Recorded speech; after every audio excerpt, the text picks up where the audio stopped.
Bibby will try again. James, recognizing nobody's there, has an appointment with the basketball and finishes it emphatically. How do you do? You're welcome to the Putback Show. Another video on the channel. There's more content dropping like fire on the channel. Once again, my name is Slimo. I'm joined by, of course, my buddy in the business, Teddy, for another amazing episode. This time, we are going to the Western Conference, where a team which expected high things from them at the start of the season, they are clearly now slowly making the noise. I'm speaking of the Phoenix Suns, the team which was supposed to be a contender earlier in the season, kind of killed our hopes earlier in the season, but the resurgence has now been there. The Phoenix Suns, who have won their past 10 games out of a possible 13, they are definitely on fire. I mean, we knew there was the potential, and we didn't see them together because there was injuries. Do you feel like now, with them together, them playing more minutes together, is just speaking at the right time, heading into maybe the All-Star break? It's more in a sense where we are not surprised with what we are seeing. It was expected with Bradley Beal joining Booker and then KD. This was expected, but with health-wise, it was impeding them. But now we are seeing what they can do, and it's now you watching it is more dangerous than what you expected, because on the offense, there are a number of things, the number of arsenals they are able to pull out of their bag every time. Because there are games where it's like they leave it for Bradley Beal to take charge the whole time, and then other times it's KD, other times it's Booker the whole time, and the three of them are on the court at the same time. So it's like they are able to share responsibilities. They are like, let me cool down, let this guy, he's the hot guy, let him go. And I've seen KD being selfless. You see, KD is one of the most selfless basketball players, where he's so good, he can score from anywhere he wants, but he also gives chance to his teammates to be able to shine. And you see clearly on his face how happy he is. And I want to touch on one guy, Grayson Allen. Grayson Allen is one of the guys where he can be the key to them winning winning the playoffs and even winning the whole thing at the end of the season, because he's been shooting amazingly. He's been defending well, and then he's been a willing passer and a willing cutter and a good cutter this season.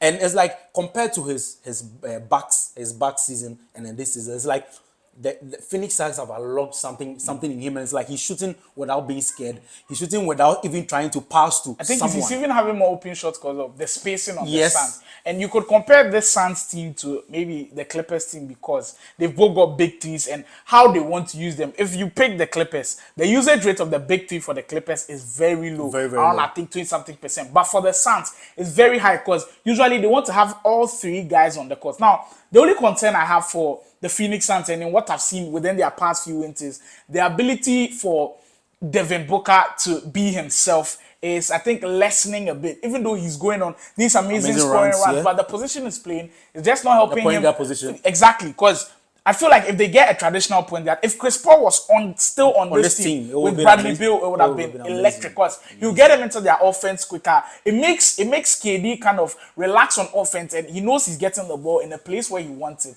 and then he can also save that energy on defense. But for Devin Booker, they are limiting him because he's not a natural point guard, and sometimes he takes shots that KD would want to take. And I think they've got to figure out who is number one on the team.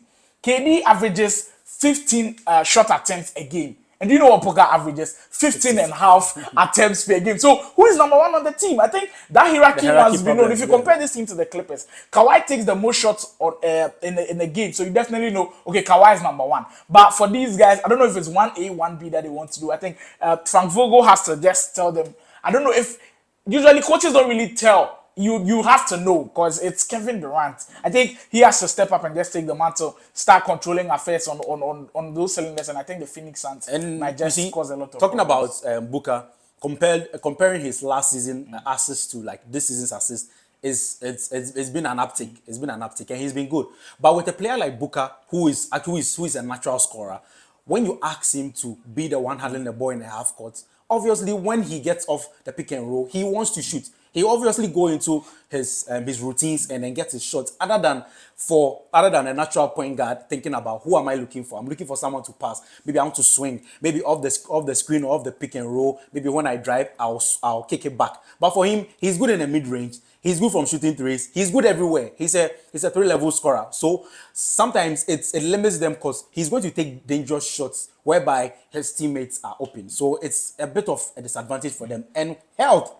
Another team with huge health concerns. And I think when we speak of health, maybe the one name that comes to mind is Bradley Beal. We know of his injury concerns. In fact, at the start of the year, wasn't being be able to be on the floor, but now we are seeing that. And then I think another alarming reason for you to doubt the Suns maybe will be squad depth. Squad depth, true. Aside from that starting lineup, which features Grayson Allen, the big three, and then of course their center Yusuf Nurkic.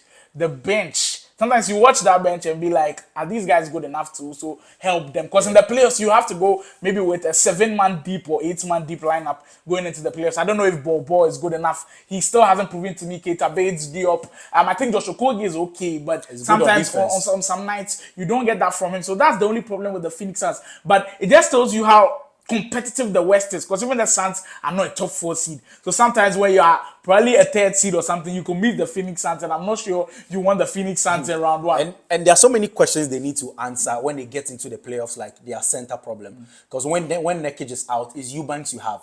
And with Eubanks, there are so many teams now where their backup center is that good. For example, the Minnesota Timberwolves. When Rudy Gobert is out, maybe Naz Reid comes in, and then you see Karl Anthony Towns switch into the 5 position, and then Naz Reid into the 4. So when you meet a team like this, and then two of these bigs are coming on a player like Nurkic or a player like Eubanks, you are at a disadvantage.